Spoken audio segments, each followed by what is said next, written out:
coming to the UK or the US or any of these countries that give that promise of a better life and better opportunities can be an amazing prospect for a young person or an adult coming from a country where, say, things are downright difficult.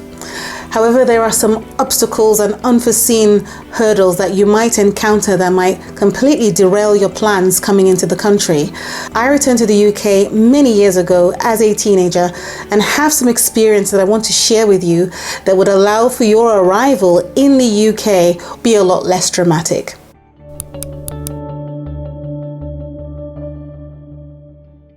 Welcome back to my channel. My name is Ngozi, and I'm going to be sharing with you a short story of my experience coming back to the UK many years ago as a teenager, and some of the close shaves that I had, and the landmines that I escaped on my way back here as a young person. I'm one of 4 siblings, and we lived out here in the UK. I was born here in the UK. At some point, my parents decided to leave the United Kingdom with all the children back home. There we began to thrive, went into boarding school, and life carried on as normal. At some point, our financial situation became compromised, and 2 of the 4 of us siblings had already made significant progress in university. They were almost out, but the younger 2, myself and my immediate senior sibling, was still in secondary school trying to figure life out. At this point, my parents were no longer able to afford, further education for us. And being citizens of the United Kingdom, it made sense to send us back here to carry on and to thrive. My immediate senior sibling was sent off ahead of me, and I then followed 3 months later. You have to understand, I'd never traveled from one town to another by myself, let alone board a plane to another country. Also, I didn't even have friends, so I didn't understand stranger danger or social etiquette to a degree. I was quite sheltered, and I wasn't allowed to have friends. In case you're wondering, what do you mean you didn't have friends? I wasn't allowed to have friends, and that's another story for another day. I was that sheltered child, would be driven here and there, and if I went grocery shopping, yes, I'd be given some money to go buy things and come back home, but I didn't understand money management. It was an all of a sudden up, you've got to go. Okay, so we weren't brushed up for that sort of life. Yes, you've got to send your children out into the wild. Eventually, you've got to send them out into the wild. However, you want to send them out with the right tools, otherwise they'll get devoured. Before long, the day of departure came, and I arrived at the airport with my father and my uncle and got to that point where only passengers are allowed to proceed. Say goodbye to my dad. It was a night flight, so he was gone into the dark. No mobile phones at the time. We didn't have that at the time. And that was it. They'd done everything. They converted some money outside. I had a little over 30 something pounds. Cash, and that was it. I said goodbye, farewell, adieu, and I went through the checks, got to another point, and the first issue that hit me was I had to make a payment for something. I have never been to Lagos before, so there was no working my way backwards to go look for my dad. I couldn't do that. I would go missing. So I stood there, and the lady said to me, you've got to pay £35 for XYZ. And I thought, okay, here's the money. And she handed me £5 back and said, this isn't money. Next. I was shocked. I just stood to the side and I thought, now what? This is the first point.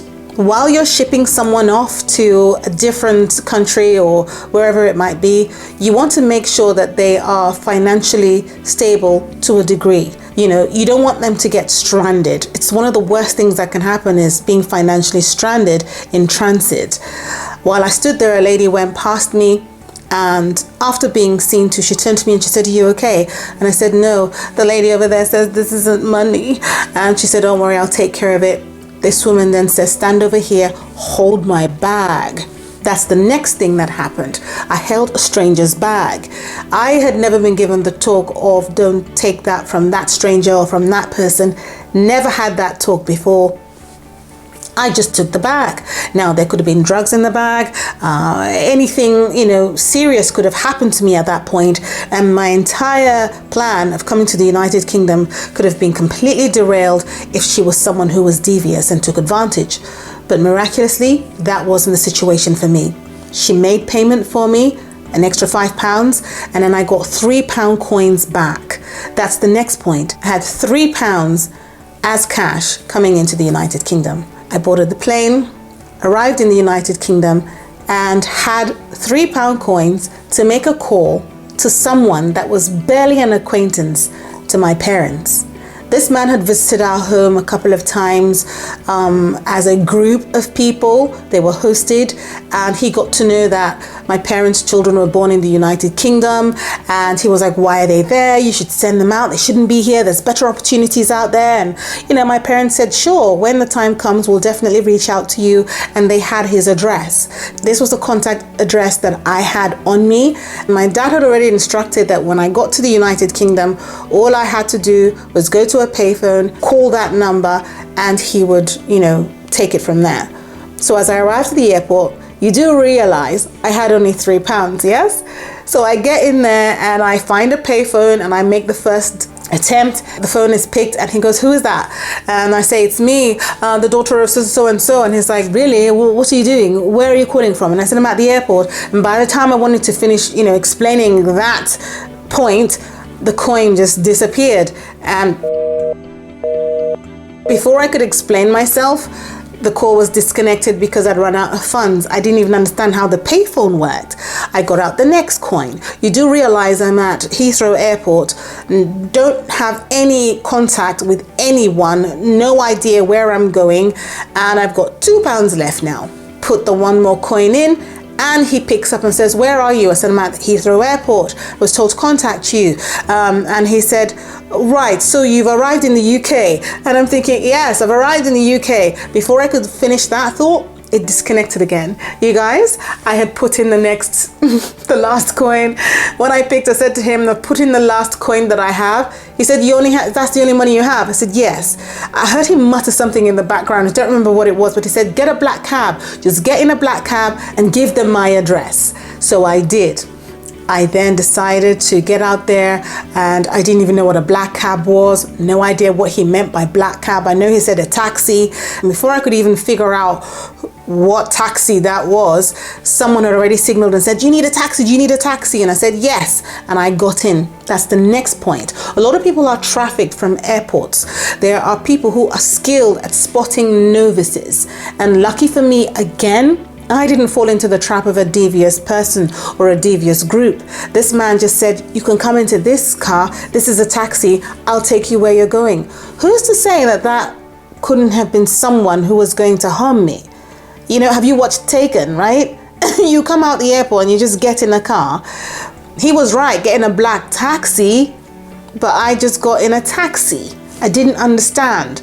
But again, I sidestepped that landmine. He ended up dropping everyone else off before dropping me off. And by the time we got there, this man that I was going to see was really livid, and he was having a go at the driver and said, you took advantage. You're supposed to take just the one passenger, blah, blah, blah. And while they were arguing, I brought out my traveling case, and I took 2 steps and I fell on my back. Everywhere was freezing. Everywhere was cold. I had no coat, no jacket. I had no idea how cold the United Kingdom was, and I wasn't sent with, appropriate clothing. I just remember it was just so freezing, like, what's going on? And I'll take 1-2 steps and slip, boom, boom. Now, when I finally composed myself, I looked at the area and they were hostels. These were hostels. Now, you have to understand, I was completely shocked because this man that we're talking about had this air and this flair whenever he visited Africa. He had that disposition of being the king of the United Kingdom in some way. That disposition of being bigger than what I had observed when I arrived. I just want to put that politely. And it is a conflict between people who live out here and those who live out in other countries, who just assume that as long as you live here, you must be doing so good, you must be so rich, you must be absolutely swimming in money and plucking the money off of trees, and your house must be bigger than our house. You must be living so much better than we are. I lived in homes where we had 2 living rooms, a living room for the adults, a living room for the kids. Everyone had their own rooms with en-suites. We were fenced in. We had a security man living in a security house at our main gate. We had guard dogs. We had a guest house out the back. We lived well, you understand? So when coming out here, I had very high expectations. It's normal that when you're coming from a third world country, the expectation is what you see on TV and films. And so coming to this man's house, I was expecting to walk up to the Von Trapp family home's, front gates. And it was a side back path, junk on the floor, a little bit smelly, people urinate along the way. And he said, that's it. He pushed the buzzer, it opened up, and we went in, up the stairs, and there we were we just walked into a room. This was a hostel. These hostels have 10 rooms, and each floor has 1 bathroom for 4 rooms at the top, 1 bathroom for 4 rooms at the next floor, and 1 bathroom for the 2 rooms at the bottom, and then a massive, community kitchen. Different cookers, everyone's got keys to their little, cupboards and so on, and that's where I had arrived at. This was mentally stressful for me. I was very confused. I wasn't sure what I was looking at. I wasn't sure why he was here, what he was doing here. But this is your address. Very confusing. But then he ushers me into the room, and I see his wife and his son, a little boy. He was about 2 years old at the time, exactly 2 years old. And so I shuffle myself into this room, and I'm propped up, I'm told to sit up on a seat there, and I did. And I'm looking around the room. It's I think 20 by 20 feet. Yes, hostel, right? In the United Kingdom, in Deptford. And I see a rack on the wall, a clothing rack on the wall. I recognize some of the clothes he had used to visit us in Nigeria. So I'm thinking, this is his house. I recognize those suits. Just a number of them, not so many, probably about 10. And then I turn to the side. This room has a sink and a mirror above the sink. There's a small fridge and a box TV on top of it. And then I see there's a coffee table, the chair I'm sat on, just the 1 chair, and then a 2-seater, and that's it.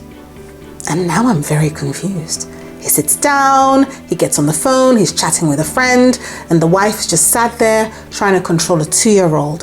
And I didn't even understand why they hadn't ushered me to a room. And first and foremost, why am I here? What is this place? By evening, it dawned on me that 2-seater was a sofa bed for him, his wife, and his son. And the wife, after having given me dinner, then ushered me back into the kitchen and said, you can sleep here on this chair.